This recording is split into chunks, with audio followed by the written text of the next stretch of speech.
Uy guys! Ay, nagbabalik si Doport.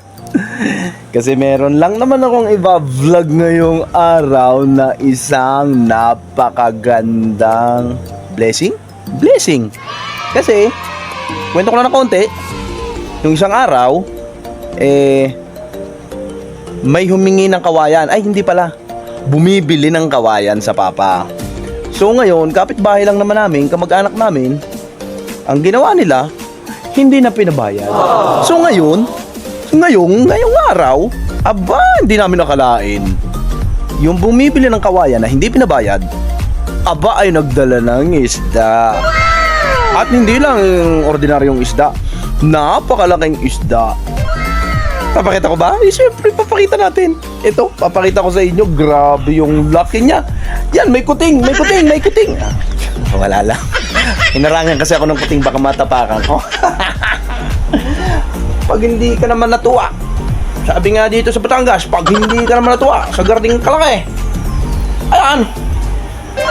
Let's go, tumulo sa pa ako. Lansan ito. Ayan o, laki o. Super laki. So, hindi lang yan. Ang gagawin natin, siyempre, hindi ako satisfied. Kikiluhin natin yan. Kaya ka, meron ako nihandang kiluhan dito. Ayan, no? Kinihanda ko na para lang sa vlog na ito. Para maipakita ko sa inyo yung ibinigay ng kapitbahay namin. Alam mo, pag ganun talaga, no? Pag naging mabait ka sa kapwa,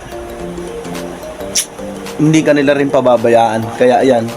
Tingnan natin kung gaano kabigat tong isdang binigay ni Kuya Boy. Yan, oo nga pala. Maraming salamat Kuya Boy sa isda mong dinala. Kanina pa akong vlog ng vlog pero hindi ako nagpasalamat sa kanya. So yan, babawi ako ngayon. Maraming salamat Kuya Boy sa dinala mong isda. Siya mismo kanina nagdala. Nagulat ako kasi naghahanda ako ng pampaligo ni Tenten. Biglang sumulpot. Tama-tama, yung kapatid ko magpapa-change oil ng motor. Nakisuyo ako kasi wala naman akong lisensya pa. So sa kanya ko ipadadala sa Bawan. Sakto nung siya paalis na, nakasalubong niya sa terrace namin si Kuya Boy, may dala-dalang isda. Nagulat din siya. So kaya ayan, nagkaisda kami. Kuya Boy, maraming salamat sa isda mong dinala dito sa bahay. So titimbangin natin. Yan, titimbangin natin yung isda mong dinala kung gaano ba siya kabigat. Ayusin natin yung camera, syempre. Yan. Timbangin natin.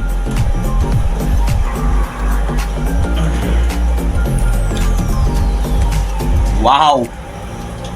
Ang laki ng isda. 3.5 yung timbang ng isda. Ayan o. Pakita natin. Saktong-sakto. 3.5. Wow. So 3.5 kilo. Ganong kabigat. So ngayon, ililipat ko na ulit siya sa planggana. Kasi tumutulo, nagkalat pa ako. Mapapagalitan ako ng mama. Pati pa ako ang lansa. So okay lang yan. Meron naman tayong masarap na kakainin mamaya. Di ba? Ang sarap dito mamaya. So ano ba magandang luto? Sige nga. Suggest nga kayo. Wow. Alam mo naman, ang dami-dami nagko-comment sa vlog ko. Makasuggest naman kayo. So, yan. Siyempre, hindi mawawala yung the best na sinaing na isda ng mama. Pinakamasarap na sinaing na isdang natikman namin na niluluto ng mama. So, ang mama lang ang nakakagawa nun. The best. So, kaya yan. Mamaya, sigurado, papahiwa ng mama to sa papa. Kaso, wala pang papa kasi nasiraan siya. Ayun, nagpapagawa ng tricycle ngayon ang papa. Kasi nakipaglibing sila kanina. Naglakad daw sila nung nasiraan yung tricycle pauwi dito. Naglakad sila ng medyo malayo. Buti na lang, sakto, nadaanan ng mga tita niya na nakasakay sa jeep yung ang mga mama at saka mga bata. Kakaawa yung mga bata. So yun, ang papa ngayon nagpapagawa ng tricycle. Kasi hindi siya kanina daw, simpleng paakyat, hindi makaahon. Di hintayin natin ang papa para mahiwa to. Kasi kung ako maghiwa nito, baka maging corn 2 na to. Kasi hindi ako sanay maghiwa ng ganito kalaking isda. Tsaka ang papa ang sanay eh. So tagaluto lang tayo. So mamaya malamang sinaing na isda titirahin to ng mama. Walang duda. Tapos sigurado hindi mawawala ang sinigang ng papa. Paborito niya kasi ang sinigang na isda. Kahit anong isda, basta isda, paborito niya yang ipasinigang. Ay Diyos ko, kahit talbos lang ng kamote ang kasama, basta maasim, basta may pampaasim, sinigang na sa papa. Nako, kahapon bumili ng tamba na isda no isang araw yara. Pagkabili niya, pagka-uwi, nagpasinigang agad sa mama. Ganun yun. Kaya malamang sinaing na isda, sinigang na isda. Tapos syempre, ang dami naman ito, hindi naman namin kayang kainin to. Malamang mamimigay sa kapitbahay. 'Di ba? Kasi hindi naman namin kayang ubusin to, sobrang dami nito. Ilan lang naman kami sa bahay dito, at saka mahihina naman kami kumain. So malamang ipamimigay ito. Ang iba, magtitira lang sa bahay para sa pamprito noong pamangking ko kasi favorite niya ang pritong mga isda. Lalo na kapag tostado. So yan. So maraming salamat Kuya Boy sa pinadala mong isda. Napakagandang blessing. Alam nyo, kanina pa kami nag-iisip ng ulam kasi wala na kaming stock sa rep. So yung huling stock namin na ano ba yon? Karne na pata ay isininigang na nung isang araw na kinain ko pa hanggang kagabi kasi nakalagay sa rep. So wala na kaming stock sa rep kundi isdang tamban. At ito, sakto, kita nyo ba? Kita nyo? O hindi nyo kita. Basta yun. So yan, maraming salamat Kuya Boy sa isda mong pinadala kasi nagkaroon kami ng ulam ngayong araw. So yun lang ang vlog natin ngayong araw.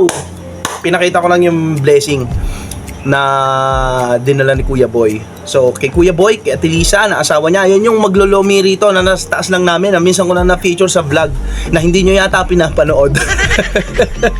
So yun, masarap lomi dito sa taas namin. The best. Ano, ilang kilo yan?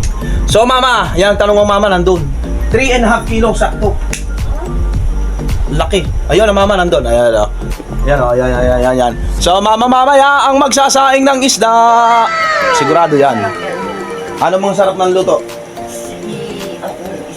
Ayun, sabi na eh. Ang ulo ay isisigang para sa papa. Siguradong sipsipang matindi na naman ang ulo yan. At saka anong asawa ko, napakahilig niya sa sinigang na ulo ng tuna. Nako, mag-aagawan sila ng papa mamaya. Sabagay, malaki naman to eh. Laki. Bahala sila mag-away mamaya. So yan, maraming salamat sa inyong panonood guys. Puputulin ko na kasi hindi pa rin ako nag-aalmusal. Hindi ako galit. Magkakain muna ako. Pinakain ko lang si Tenten tsaka pinaliguan. Tsaka marami akong ginawa kanina, kaya ngayon pa lang ako mag-aalmusal. So yan, maraming salamat sa inyo guys. So sana wag nyo akong kalimutang i-subscribe. Yan please subscribe naman and hit the hit the notification button at i-like nyo na rin yung video. Diba? Hindi naman ganun kahirap yun.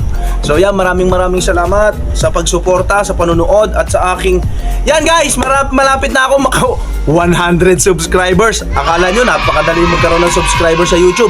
Napakahirap po. Kaya yung maka 100 na subscriber ako, naku, masaya na ako dun guys.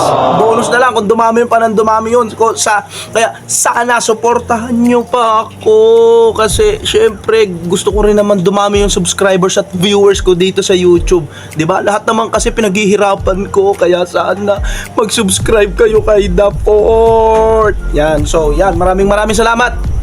Hanggang dito na lang video. Tatapusin ko na. Bye guys. So ingat kayong lahat. God bless po. Lalo na sa mga supporters ko.